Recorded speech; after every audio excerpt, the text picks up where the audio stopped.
شندانہ صاحبہ یہ ذرا فرمائیے گا، آپ یہ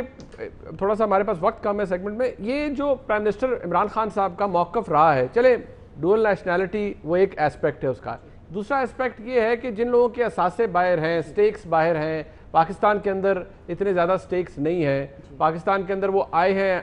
ایک ارینجمنٹ کے تحت یا جب حکومت کا حصہ وہ بنے ہیں، اثاثے ان کے باہر ہیں۔ عمران خان صاحب کہتے ہیں جن کے اثاثے باہر ہیں، جن کے ویسٹڈ انٹرسٹ باہر ہیں، ان کا پاکستان کے ساتھ کوئی وہ معاملہ اس طرح نہیں ہے، اور ان کی سنسیریٹی کے اوپر بھی سوال کرتے رہے عمران خان صاحب، یہ ماضی میں وہ کرتے رہے ہیں۔ آج حالات مختلف کیوں ہیں؟ آج کیا اپروچ مختلف ہو گئی ہے؟ جی شکریہ منیف صاحب، یہ ضروری ہے ایکسپلین کرنا۔ دیکھیں میں تھوڑا سا کہہ دوں کہ جب حفیظ شیخ صاحب ایک پارٹی کے فائنینشیل ایڈوائزر ہو سکتے ہیں، فائنانس منسٹر ہو سکتے ہیں، وہ کوشر ہے، وہ حلال ہے، لیکن اگر پی ٹی آئی کرتی ہے تو وہ سڈنلی حلال نہیں ہے یا وہ زیر بحث ہے۔ بٹ اٹس امپورٹنٹ کہ اس بات کو ڈسکس کیا جائے، ٹھیک ہے؟ تو یہ نہیں ہو سکتا کہ ماضی میں حلال تھا اور اب غلط ہو گیا۔ جب ایک پاکستانی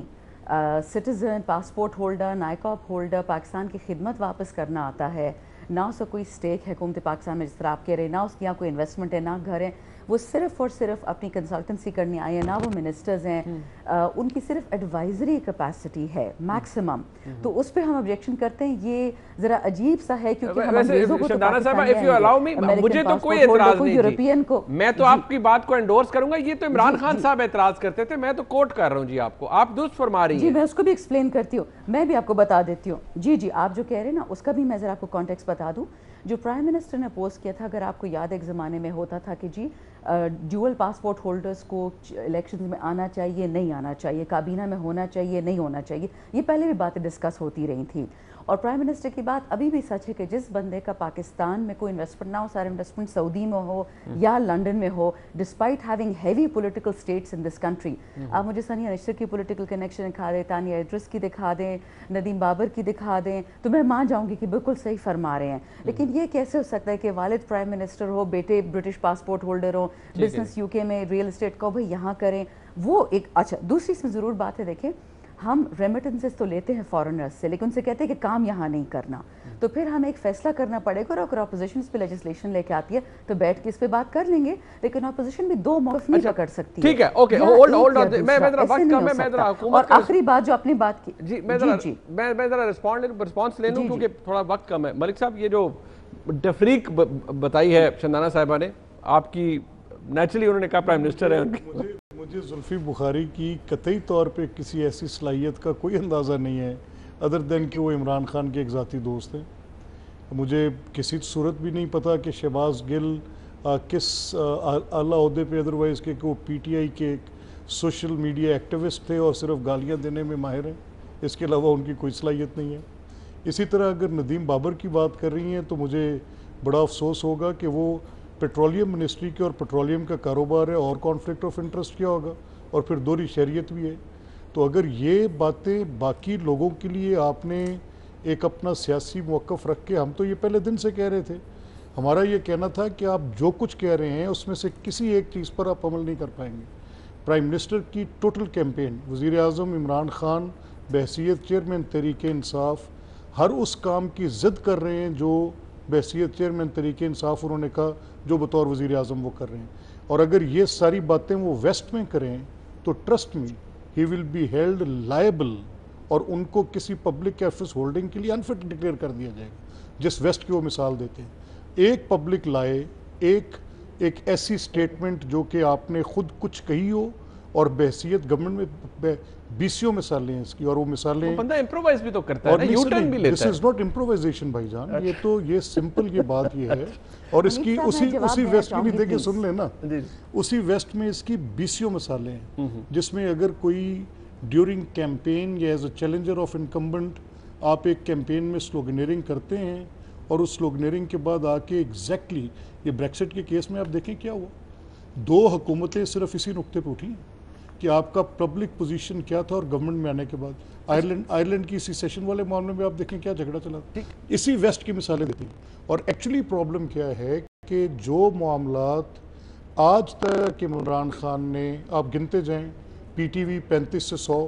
یہ ایک چارج ہی کافی ہونا تھا، اور یہ پھر اس کے بعد وہ آپ گن لیں اسٹیل مل،